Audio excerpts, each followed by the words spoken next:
Emma hadn't planned to come back. The house on Hollowbrook Lane had been sold, abandoned and nearly forgotten, much like her childhood. But after her mother passed, something pulled her back, something she couldn't name. When she stepped inside, it was like stepping into an old photograph. The wallpaper still peeled in the same corners. The clock on the mantel still ticked, except no one had wound it. She smiled faintly. Guess some things never change. But as she wandered from room to room, a strange realization hit her. Things hadn't changed. Not just the furniture, not just the smell, even the air felt the same. As if the house had been waiting. That night, Emma unpacked in her old bedroom. She found her childhood drawings tucked neatly under the bed, untouched by dust or time. But one drawing stopped her. It was a sketch of her mother smiling.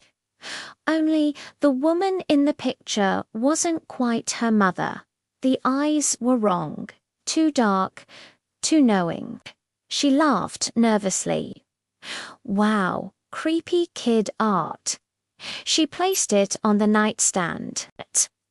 The next morning, the drawing was gone. In its place was another of Emma herself, sleeping in bed. By the third night, the house had begun whispering, not through voices, but memories. When she touched the wall, she felt warmth. Flashes of birthdays, laughter, arguments, tears.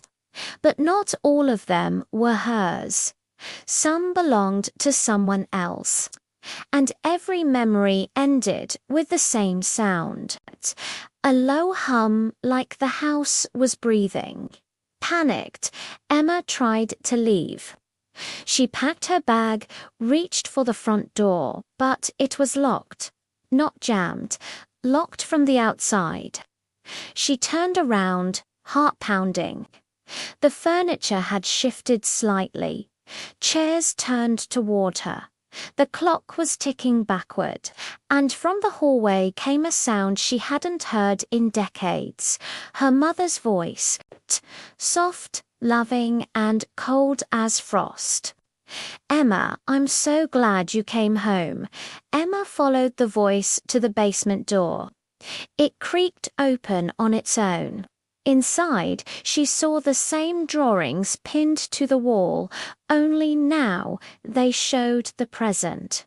Her, standing there, looking at them. And in the final drawing, she was no longer alone. Behind her, the dark-eyed woman smiled. When they found the house months later, it was empty again, except for one new drawing pinned neatly on the wall. A picture of the house itself, and in the upstairs window a little girl waving. If a house could remember you, what would it choose to forget?